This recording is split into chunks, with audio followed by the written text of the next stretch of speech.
completely different process that turns dead people into decomposed people, and that process is encoded in the microbial ecology of the environment. So we just have to figure out what's going on there, apply that knowledge, that molecular biology knowledge, to our own cells, and thereby combat the initial process that turned young people into old people in the first place. All right, so it turns out to work, as I said. This is an experiment that was reported in the first paper that my foundation actually published, the first paper published by a group that was funded by my foundation, a couple of years ago now. So what we've got here is we're looking at this substance, 7-ketoglycerol, long name, very simple concept. It's just an oxidized version of cholesterol. Hands up anyone who thinks cholesterol is bad for you. Very good, very good. Not many, you all saw it coming, didn't you? Cholesterol is fine. There's nothing wrong with cholesterol. The problem is oxidized variants of cholesterol. Cholesterol gets spontaneously modified in the human body, and the modified versions are the things that the body doesn't know how to handle, the way it does know how to handle native cholesterol. This is the number one nasty, public enemy number one, I'd say, in cardiovascular disease. It's one of the most toxic oxidized cholesterol variants, and also one of the most abundant. And here we are taking 7 different strains of bacterium, and we're asking, okay, can you break it down? We give them this stuff. We don't give them anything else to grow on. And sure enough, 5 of these strains couldn't do bugger all with it, and they're just sitting there doing nothing, like lemons, and the 7KC sitting there too. But these other 2 strains are having a while of the time, and in only 10 days, it's all gone. You don't even need a microscope to see it. Lovely. So that's very nice. Of course, having found out that, we've then got to decide what to do next.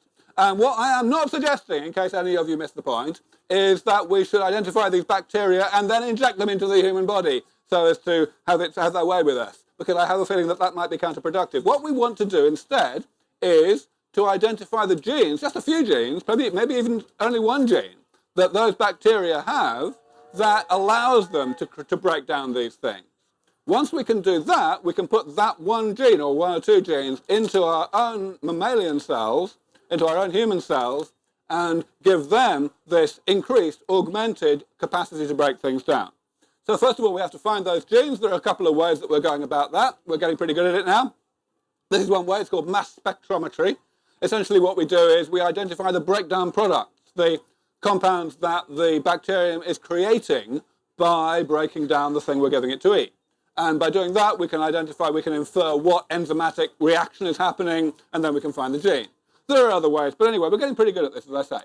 But let me be clear, this is very hard. This is a very ambitious, very long-term project.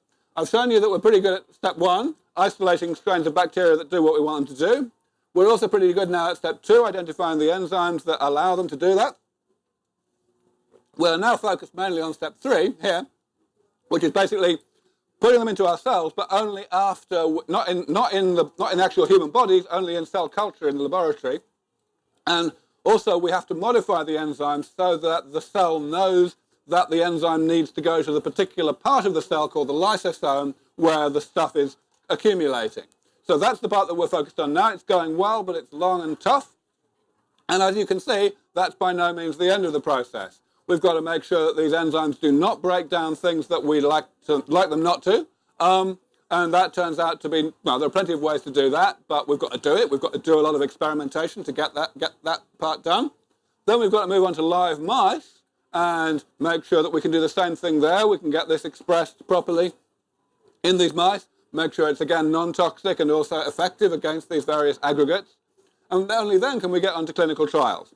So you may be thinking to yourself, well, bloody hell, that sounds like a hell of a lot of work. Why bother? Why not do something easier? The simple answer is that it's all very well to do things that are easy if they're effective, but if they're only marginally effective, then we've also got to think what's going to happen longer term. If we want to really, really nail these really unbelievably important diseases properly, we've got to start with a concept that has the potential to nail them. And we are simply never going to nail atherosclerosis and Alzheimer's disease and other macular degeneration, for example, other storage diseases like this, if we persist in the simplistic, easy approaches that have so far come to the clinic or are near to the clinic. We are going to have to contemplate and actually do the early stage research on these much more ambitious but potentially much more effective therapies. So that's what my foundation is mainly focused on. All right, for those of you who are feeling a bit dazed from all of that biology, I have good news for you, which is that from now on I'm not going to really talk about biology anymore. I'm going to talk about the longer term. You will remember that my title said something in the region of how to defeat aging altogether. And so far, I've only told you that I think that we have a prospect within the next maybe 25 years from now of developing therapies that can add 30 years to the healthy human lifespan. Now, of course, that is nothing to be sneezed at. That is very nice, but it's hardly defeating aging altogether. So where do I actually get my next step from? Well, that's what I'm going to tell you now. There's a third reason why the maintenance approach is so cool. I've told you that it targets the weak link in the process that goes from being alive to being dead. I've told you that it's also not just the weakest link, but also the simplest link, the link which has fewest components to it. But this third one is what I want to focus on now. When you take someone who is, let's say, 60 years old, and you fix them up by these sorts of rejuvenation therapies I'm talking about, in such a way that they won't be biologically 60 again until they're chronologically 90, which is what I'm saying, right? Then you've got those 30 years to think what to do next. And 30 years is one hell of a long time in technology, especially, of course, in biomedical technology.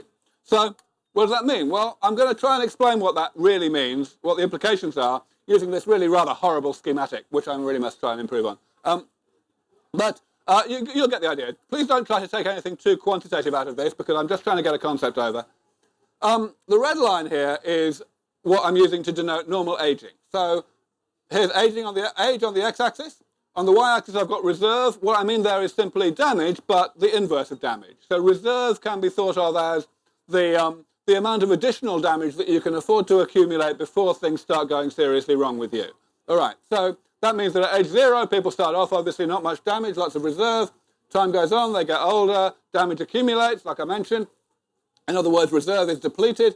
Eventually they get down to this thing, the frailty threshold, this dotted line, which is where pathology starts to happen. And after that, they're not long for this world. All right, so that's normal aging. So what I've told you so far is denoted by the pink line. We're going to be able to take people that are middle-aged, so they're about here, and we're going to be able to fix up a fair amount of their damage. We're going to have to fix all of their various types of damage somewhat.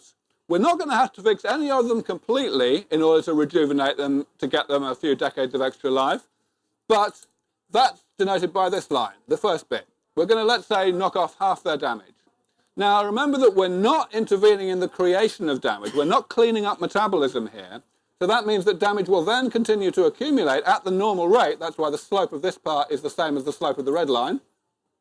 But of course, we can apply the therapy another time and another time and so on. So we get a lot more than what we would with just one application of the therapy. Problem, unfortunately, is that this is hitting diminishing returns. In other words, each time we apply the therapy, it works less and less well. Why is that? Well, I think that's pretty well illustrated here. It's happening because there are types of damage that the therapies don't work on. And those types of damage are continuing to accumulate unabated, which means, of course, that eventually, on their own, however well we clean up the easy damage, the difficult damage is going to be able to knock our hero over the frailty threshold, and that's the end of them.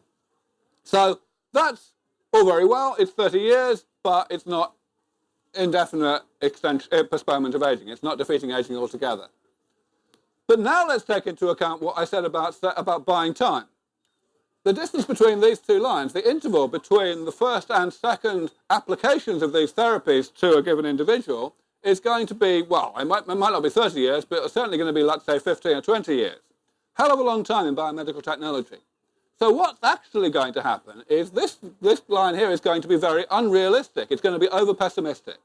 What's going to happen is that the second time that our hero comes in for his therapy, he's going to get not the therapies from 15 years ago that fixed this lot of damage and nothing else. He's going to get therapies that have been improved, not only in terms of cost and convenience and so on, but also in terms of comprehensiveness, so that they fix this chunk of damage, but also they fix some proportion, let's say half, of the damage, the difficult damage that the therapies could not fix 15, 20 years before. So that's why you get this brown line here, this orange line. And of course, that general concept can iterate. You can get the same thing going on again and again and again, and as you see, the outcome is qualitatively different.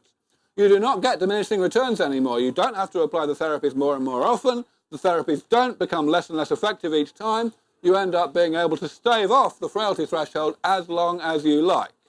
In other words, the impact is identical to what it would have been if the therapies had been 100% perfect from the beginning, even though the therapies are never 100% perfect. We get that free lunch simply because damage is initially harmless. You need a certain amount of damage to start to cause pathology. So that's what we need to have happen.